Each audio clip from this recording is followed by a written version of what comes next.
And we are here with David Nell right now. We're here in Cary, North Carolina. Welcome to North Carolina. I appreciate it. It's good to be here. Yes, and we're so excited to be talking to you. You're one of our favorites on Country Cafe. Well, it means a lot. I appreciate anytime you're anybody's favorite. I guess it's a good thing. Okay, well, your bio mentions that you discovered country music in the 1990s. What was the song that brought you to country music? Well, I don't think that it was so much a song. The '90s were when country music was really big booming. It seemed like it was probably the most popular genre out there. So it was so much, I guess, the time period more so than a specific song, and then the difference between I guess me and probably a lot of the people that were listening to the music back then is I became very interested in what was relevant in the 80s and in the 70s and then even as far back to the 60s. And you actually were into baseball and sports, and you were offered to play at a couple schools. Is that right? Yes, I had a few small Division I schools that were interested in me, and it was kind of I think looking back at that time, it was when I began to seriously consider music, and so I think I was battling back and forth with, should I do the sports thing or should I do the music thing? Will people think I'm, an idiot if I try to do the music thing?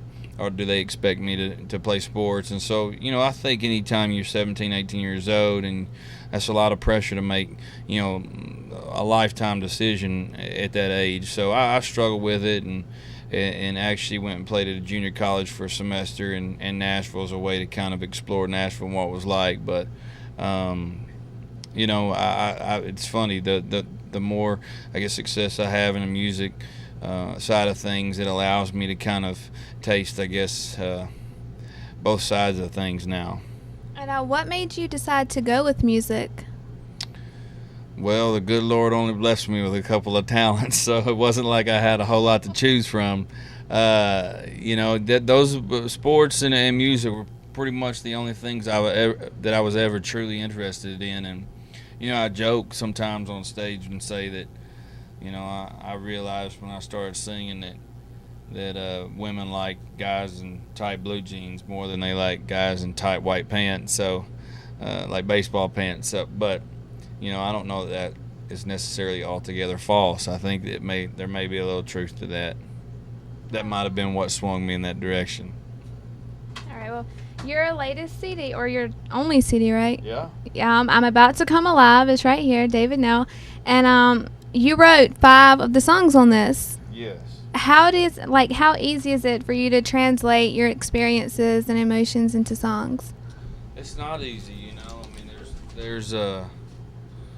there's songs on there that were a little easier than others. I think with me, most of my songwriting comes from a very personal side of me, and I think that any time that you're that open, it's one thing to reveal a lot of that stuff to yourself. It's another thing to go do it, to your friends, and then eventually, to strangers and to fans and stuff. So it's a a process that you kind of got to go through to, is this something that I feel comfortable with, inviting the world into? And sometimes it takes years. A song like Missouri, I never in a million years thought that I would ever play that for anybody, and then, it ends up being one of my favorites on the record, one of my band's favorite to play, and kind of ironic to be here 4 or 5 years later, looking forward to playing it when I was embarrassed at how I portrayed myself in that song. Well, your latest single, Turning Home, was actually written by Kenny Chesney. Did that have any influence on you picking that song? No, if anything, it had me a little discouraged because I knew that made it. It was going to make it a little bit more difficult to actually land the song. We had to wait through a couple of different of his records to make sure that he wasn't going to record it, and then we kind of finally went in secretly and did a version, and then tried to plan it in his camp a little bit to see if he would approve, and he has since then, and has been really supportive about it. And you know, I'm very grateful for that. You know, it's I always said from the first time I heard it, you know, I thought it would end up and always be the most important song of my career, and I still feel like that today. And one of my favorite songs on the album is "Strangers on a Train," which you did not write. I did not, How do you unfortunately. how do you go about picking the songs that you don't write to put on the album? Oh, I think with that song, you know, I'm a big visual guy. I like songs that have a lot of pictures in the words, you know, that describe settings, and um, you know, that definitely was something that I thought was a feeling, you know, seeing somebody from across the room, or seeing somebody on a train or a plane, or in a grocery store, and you just, you know, there's maybe that initial attraction, and it may not ever be anything more than that. You may be married, you may have a girlfriend, you may have a boyfriend, but you know, it causes you to kind of wonder, you know, what if, you know, kind of, I guess somewhat the same kind of topic of that was in Unanswered Prayers, the old Garth Brooks song, kind of that same thing. And so I just thought that was a really unique way to look at it. Obviously, that probably happens in a million places every day, and I like things that describe moments like that. It was something that I would have loved to have written, you know, if I had written it. And I'm very close with one of the songwriters, and he has a brilliant way of, you know, describing scenes and images and stuff like that. I am a huge Elton John fan. Always have been.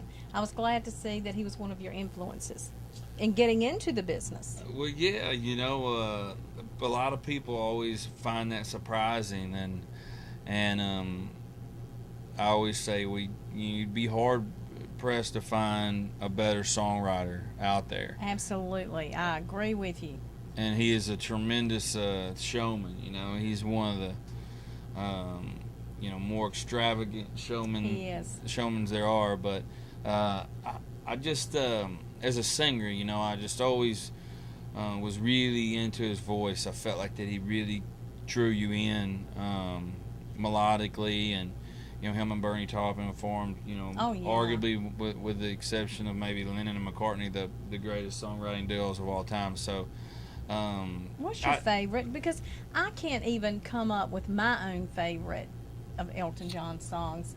But if you had to pick one, uh, if if I wanted to pick one that everyone would know, it'd probably be Daniel. I always just loved the way that song felt. great lyrics. And then of the random ones, it'd probably be a song called "My Father's Gun," which is on the Tumbleweed Connection record, which is his probably least commercially successful record, but it happens to be my favorite. I just love the way it sounds. I'll have to listen to that. Thank you for telling me about that. Because I'm No an problem. Elton John fan, but I missed that one. It's an oldie. It's a hard to find one, man. I just got lucky one day in Best Buy and ran across it, took a chance, and ended up being my favorite. Very good. Well, so what can we expect from your next album?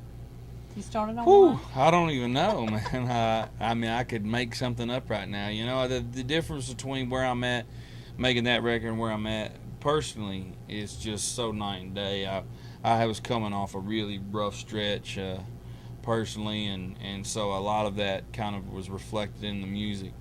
You know, I've been married for a little over a year now, and my career seems to be doing well, and you know, I'm blessed to have a lot of great friends in and out of the business, and so I think personally I'm just in a little better place, and it's been interesting just now to start writing for a record, because I think that I'm kind of established myself as somebody that was a little maybe on the shade of dark and a little, you know, deep writer and stuff like that. So, you know, I may have to, you know, kind of steer them the other way, because like I said, I'm a lot more pleasant place these days. Right. What's your favorite type of location to play, David? Oh, I think right now I probably would say the clubs. I just think for what we do, that kind of fits you know, this record, the kind of show we play. You know, I grew up, kind of paid a lot of my dues in the bars, not so much singing and performing, but I definitely spent a lot of time listening to music, and so I felt like that, you know, there's just a certain sense of rawness, and I really feel like that in those clubs you'd be a lot more personal. It's more about the music, more about that connection with the crowd than some of the bigger venues where it may be more about the show and the lights and all that. It just seems like where we're at my level, those are where we tend to connect the best. Is it hard because